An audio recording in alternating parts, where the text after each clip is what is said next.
ঠাকুর ঘরে জলের ঘটি রাখলে আপনার টাকা জলে পরিণত হয়। নমস্কার দর্শক বন্ধুরা, একলা মানুষ ইউটিউব চ্যানেলে আপনাদের সবাইকে স্বাগতম। ভিডিওটি সম্পূর্ণ দেখবেন, ভগবান তাতেই প্রসন্ন হবেন। ভিডিওটি ভালো লাগলে লাইক, শেয়ার ও কমেন্ট করবেন। ভগবানের আশীর্বাদ পাবার জন্য সাবস্ক্রাইব করতে ভুলবেন না যেন। তাহলে চলুন শুরু করা যাক। বন্ধুরা, আপনাদের ঠাকুর ঘরে বা ঠাকুর স্থানে কি এক ঘটি জল রাখেন? যদি জল রেখে থাকেন, আপনাদের সংসারে টাকা জলে পরিণত করে দেবে। বন্ধুরা, ভিডিওটি সম্পূর্ণরূপে জানুন, শিখুন, তবেই কিন্তু আপনারা বুঝতে পারবেন যে ঠাকুরের স্থানে জলের ঘটি রাখলে কি হয়। বন্ধুরা, জল হল অতি পবিত্র একটি জিনিস। মানবদেহে প্রতিটা অংশে ৯৯ ভাগ বলা হয়ে থাকে জল থাকে। যে কোনো জায়গায় দেখবেন ৭০ ভাগ জল আর ৩০ ভাগ স্থল।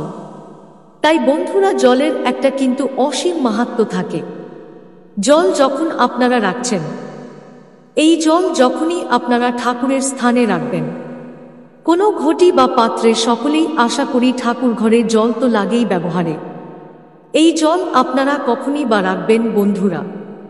এই জল আপনারা যখন সন্ধেবেলায় সন্ধে দেবেন বা সন্ধে দেখাবেন, তার আগে আপনারা একটি ঘুঁটি করে জল ভরে রেখে দিন। ওই জলটা আপনারা কোনো পাত্রে ভর্তি করবেন। অনেকে ঠাকুর ঘরে, আশা করি সকলের ঠাকুর ঘরে কাঁসা পেতলের যে পাত্র বা যে ঘটিটি থাকে, ওই জলের ঘটিতে আপনারা জল ভরে রাখবেন। যদি সেটা গঙ্গাজল হয় তো খুবই ভালো, আর যদি বিশুদ্ধ জল হয় তো সেটাও খুবই ভালো। যে জল আপনারা পুজোয় ব্যবহার করে থাকেন, এই জলের মধ্যে থেকেই কিন্তু মা লক্ষ্মী দেবী উঠে এসেছেন। এই কথাটা কিন্তু ভুলবেন না, সমুদ্রগর্ভ থেকে কিন্তু মা লক্ষ্মী দেবীকে পাওয়া গেছে সমুদ্র মন্থনে। এর ফলে বন্ধুরা, আপনারা যে ঘটিতে পুজোয় ব্যবহার করছেন, এই পুজোর ঘটিতে আপনারা এক ঘটি জল আপনারা ঠাকুর ঘরে রেখে দিন। এই জল রাখার ফলে আপনাদের সংসারে টাকা কিন্তু জলে পরিণত করবে। তার মানে এই আপনাদের সংসারে টাকা জলের মতো আসবে। কিভাবে আপনারা তা করবেন আসুন জেনে নিন। আপনারা যে জলের ঘটি রাখছেন বন্ধুরা, এই ঘটিটা যখন আপনারা ঠাকুর এর কাজে ব্যবহার করছেন, সেই সব জায়গায় ঠাকুরের স্থানে ব্যবহার করুন। এছাড়াও এই যে সারা রাত ঠাকুর ঘরে রেখে দিচ্ছেন, এর ফলে সমস্ত দেবদেবীর শক্তি কিন্তু ওই জলের মধ্যে প্রবেশ করছে। ঠাকুরের স্থান মানে একটা পজিটিভ জায়গা, পজিটিভিটি সবসময় চারিপাশে থাকে। ওই ঘটের জল আপনারা যখনই রাখছেন, ঘটি জলের মধ্যে সারা রাত কিন্তু একটা পজিটিভ এনার্জি চলে আসছে। বলা হয়ে থাকে যে মানুষ দীর্ঘদিন ধরে অসুস্থ, বাড়ির কোনো বয়স্ক মানুষ বা কেউ যদি দীর্ঘদিন ধরে অসুস্থ, তারা রোজ যদি রাত্রে ঠাকুরের স্থানে জল রেখে রোজ সকালে যদি ১ গ্লাস করে জল খাওয়ানো যায়, বন্ধুরা, জলটা আপনারা তখনই গ্রহণ করবেন। ঠাকুরের পুজোতে যখন কাজে লাগান না কেন, ঠাকুরের ওই জলটি একটি মলমলের সাদা কাপড় দিয়ে ঢেকে নেবেন। কেননা বন্ধুরা, বাইরে থেকে পোকামাকড় ইত্যাদি পড়বার সম্ভাবনা থাকে। ওটা যদি ঠাকুরের পুজোর কাজে লাগান, আপনারা নিজেরা যখন জলটা ব্যবহার করতে পারছেন না, তার মানে ঠাকুরকে ওই জল দিয়ে পুজো করা বা স্নান করানো বা ঠাকুরের পুজো, ওই জল কিন্তু ব্যবহার করা উচিত নয়। তাই হালকা একটু মলমল কাপড়, সাদা রঙের কাপড় দিয়ে আপনারা ঢেকে রেখে দেবেন। এরপর ওই জলটা আপনারা বাড়ির প্রতি জায়গায় এই জলটি ছিটিয়ে দিন। এই জলটি আপনাদের যদি ঘটিতে বেঁচে থেকে, তাহলে সমস্ত কাজকর্মের পর এই জলটি আপনাদের বাড়ির তুলসী গাছে বা বাড়ির যে কোনো গাছে আপনারা ঢেলে দিন। এর থেকে আসবে আপনাদের পজিটিভনেস। বাড়িতে তুলসী গাছের প্রতিটি পাতায় বলা হয়ে থাকে স্বয়ং বিষ্ণুর বাস হয়ে থাকে। কাজেই আপনারা অবশ্যই একটু হলেও জল আপনারা তুলসীতলায় অবশ্যই ঢালবেন বন্ধুরা। এছাড়াও এই জল যদি আপনারা রোজ সকালে সদর দরজায় বা মুখ্য দরজায় ঢালতে পারেন তো খুবই ভালো একটা জিনিস।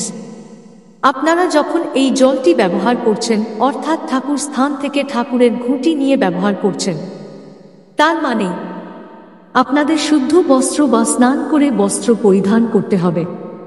কাজেই আপনারা এই জলটা আপনারা পুজোয় কাজে লাগান। বাড়ির প্রতিটি সদস্যদের মাথায় ছিটিয়ে দিন, বা আপনারা কেউ অসুস্থ হয়ে থাকে তাকে একটু করে খাওয়ান, ইত্যাদি নানানভাবে এই জলটি ব্যবহার করুন। মেন কথা হলো রাত্রে আপনারা ঠাকুরের স্থানে 1 ঘটি জল রাখুন। ওই জলটা পরের দিন আপনারা নানান ভালো কাজে ব্যবহার করুন।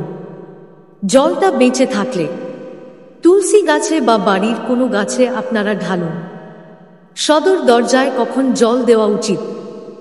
বন্ধুরা, সূর্যোদয়ের আগে সদর দরজায় জল দেবেন। সকাল সকাল সকলেই জানেন মা লক্ষ্মীদেবী ভোরবেলা আর সন্ধেবেলা প্রতিটি বাড়িতে বাড়িতে আগমন করেন। তাই কার বাড়িতে কে কেমনভাবে তাকে আগে স্বাগত জানান, সেই অনুযায়ী মা লক্ষ্মী ওই বাড়িতে প্রবেশ করেন। বাড়ির মহিলাদের ক্ষেত্রে বলবো, বন্ধু বান্ধবরা মহিলারা কেন, এখানে দাদা ভাইরা ও করতে পারেন। যে সমস্ত বাড়িতে ভোর ভোর উঠে দেখবেন বাসি কাজকর্ম সেরে জল দেওয়ার, সদর দরজায় জল ছিটিয়ে দেওয়া, গ্রামেগঞ্জে দেখবেন গোবর জল ছিটিয়ে দেওয়া, এটা তো খুবই ভালো, খুবই মা লক্ষ্মীর প্রিয়। বন্ধুরা, আশা করছি আপনারা বুঝতে পেরেছেন সূর্যোদয়ের আগে ঘুম থেকে উঠে আপনাদের জল ছেটাতে হবে। আপনি ঘুম থেকে সোজা উঠলেন, ঘুম থেকে উঠেই কি কি করা উচিত? নিজেদের হাত দুটো বা হাতের করতল দর্শন করে প্রণাম করে মাকে প্রণাম করবেন। মেয়েরা বাম পা আর ছেলেরা ডান পা ফেলে তারপর সোজা আপনারা ওই জল নিয়ে সদর দরজায় ঢেলে দিন। বাইরের দিকে জল ঢালবেন নাকি ভেতরের দিকে জল দেবেন? আজকাল অনেক ফ্ল্যাটে থাকেন বা কেউ ভাড়া বাড়িতে থাকেন, ওদের জল ঢালার সমস্যা হয়ে থাকে, তাই ওনারা ছোট গ্লাস নেবেন বা আপনাদের সুবিধা অনুযায়ী জল ছুটবেন। ওটা বাড়ির বাইরে থেকে ভিতরের দিকে কোন পাত্রে করে জল ঢালবে আর কখনই বা জল আপনারা রাখবেন? সকালে উঠেই কি জলটা নিয়ে সাথে সাথে ঢালবেন না, তার আগে থেকে রাখতে হয়। বন্ধুরা, বাড়ির যত নেগেটিভ এনার্জি আছে কিন্তু তা আপনাদের রাতের মধ্যেই শোষণ করবে ওই জল। তাই বন্ধুরা, আপনারা যারা সদর দরজায় জল ঢালবেন, আপনাদের রান্নাঘরে একটি সেটা স্টিলের গ্লাস হোক, স্টিলের ঘটি হোক বা স্টিলের পাত্র হোক, যে কোনো স্টিলের বাটি হোক, আপনারা ওই যে জলটি নেবেন। কেউ ভাড়া বাড়িতে থাকে, কেউ ফ্ল্যাটে থাকে, যেমন আপনারা জল ঢালতে পারবেন তেমন পাত্রে আপনারা নেবেন। স্টিলের আপনারা নিতে পারেন বা মাটিও নিতে পারেন, যে কোনো আপনারা নিতে পারেন।